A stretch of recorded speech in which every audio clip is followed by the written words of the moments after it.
Salut, c'est les chroniques du sofa vert.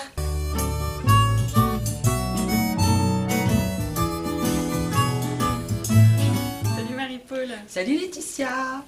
Aujourd'hui, tu vas nous parler d'un petit personnage qui s'appelle Bjorn. Voilà, c'est ça. Et je vois sa petite tête là, Oui, sur ton petit badge. Björn, c'est un petit ours.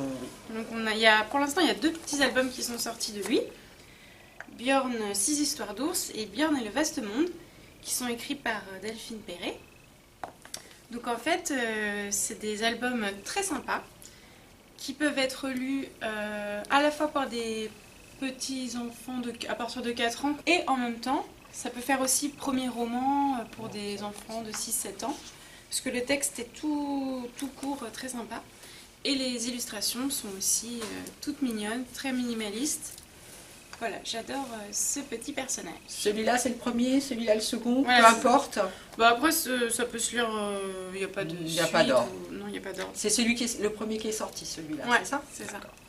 Et en fait, Björn, donc c'est un ours qui vit dans une forêt et il lui arrive plein de petites aventures. À chaque fois, c'est des histoires d'1 ou 2 pages qui s'enchaînent en fait, où il est avec ses petits compagnons de la forêt, où il a aussi une amie humaine, Ramona, qui lui fait découvrir la ville. Ramona. Et en fait, c'est tout simple, mais en même temps, c'est très intelligent, c'est drôle. C'est délicat? Voilà, c'est tout tendre. C'est une petite histoire d'ours qui vit au rythme des saisons.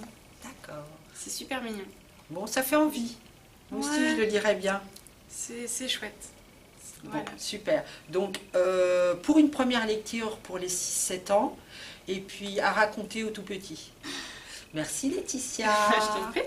Alors, moi, je vais te parler du... J'ai pas beaucoup de mérite parce que je vais te parler d'une auteure extrêmement connue qui est Delphine de Vigan, avec son dernier livre, Les Loyautés. D'accord. Alors, tu sais que moi, j'avais beaucoup aimé Rien ne s'oppose à la nuit de Delphine de Vigan. Et que le livre qu'elle a sorti avant celui-ci, c'était d'après une histoire vraie, que moi j'avais moins aimé. Là, on est dans une histoire du jeune Théo. Le jeune Théo, il est en classe de 5e. Tu vois que j'ai mis une bande bleue, c'est parce que les ados peuvent le lire. Je dirais à partir de 13 ans. Ils peuvent le lire, hein, vraiment. Donc pour les parents, pour les enfants, à partir de 13 ans. Théo est en classe de 5e. Le seul ami qu'il ait en classe de 5e, c'est Mathis. C'est son copain. Le seul qu'il ait. Et il a une prof, c'est sa prof de français, je crois, qui repère Théo. Et qu'est-ce qu'elle repère chez Théo? Elle repère qu'il est, pour elle en tout cas, que c'est un enfant maltraité. D'accord. Et elle le repère, elle le sent dans sa chair, dans ses tripes, que ce gamin, il a des soucis, il a des problèmes. Et comment elle le repère? Parce qu'elle-même a été une enfant maltraitée.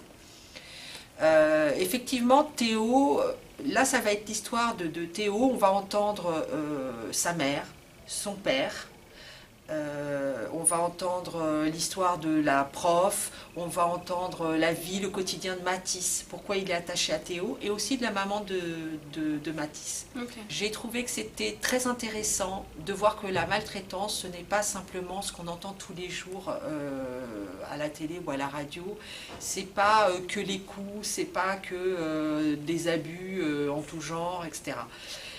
Et là, donc la prof va l'aider. La prof n'en démord pas. Pour elle, il est maltraité, il y a un problème à la maison, mais personne ne veut l'écouter parce que Théo, lui, il est très fermé et il reste fermé par rapport à ça.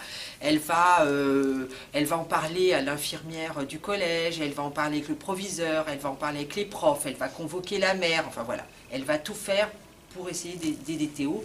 Théo qui, par ailleurs, met toute son énergie à ne pas se faire aider, à ne pas se faire remarquer. C'est un livre j'appelle ça le livre du dimanche, tu sais. Je l'ai commencé le matin, je l'ai fini le soir. J'ai passé un très bon moment, voilà. Ça se lit vite. Ça se lit vite, ça se lit vite, tu ne lâches pas, les personnages sont intéressants. Comme toujours chez Delphine de Vigan, ce sont des personnages profonds avec une histoire propre.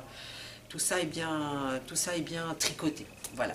Donc je le recommande, et puis tu vois, on reste en famille parce que pour les parents, pour les enfants à partir de 13 ans, j'ai trouvé que c'était très intéressant de se mettre dans la peau de ce Théo. C'est tout à fait crédible, tu vois. Parce qu'il y a des bouquins où un adulte prend la voix d'un jeune, là c'est parfait. C'est très très bien. Bah, Je super. le recommande, Laetitia. Est-ce que tu le liras? Bah, je sais pas, mais en tout cas, ça a l'air pas mal. Bah, je peux pas tout lire non difficile. plus. Non, ça a l'air bien. Bon, bah super. En tout cas, moi, ton petit Björk, je le lirai. C'est pas Björk, c'est Björn en plus. Bon, bah c'est Björn, c'est pas Björk. Ah, Björk, la chanteuse. Je l'adore. Bon, lui aussi, je vais l'adorer. Mais c'est pas oui, grave. Mais il chante pas. Il est... Il est quoi? Il est Björn. un peu ronchon. Non, mais Björk, elle est de quel pays? Bon, Laetitia, on a fini, je crois. Salut, Salut, à à bientôt.